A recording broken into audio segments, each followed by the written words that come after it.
Assalomu alaykum YouTube kuzatuvchilar.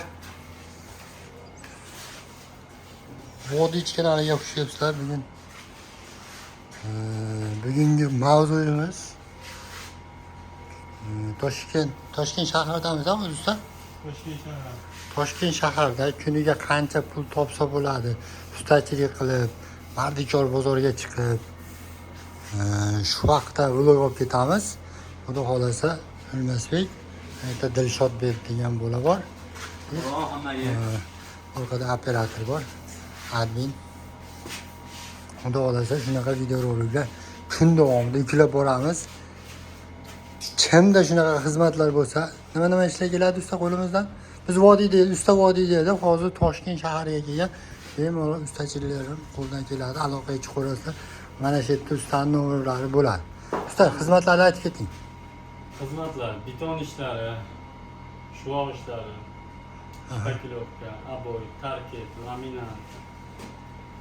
Shular qo'ldan keladi. Shunaqa xizmatlar bo'lsa, bemalol aloqaga chiqarasizlar. Akalarimiz borib chiroyli qilib xizmatini qilib beradi.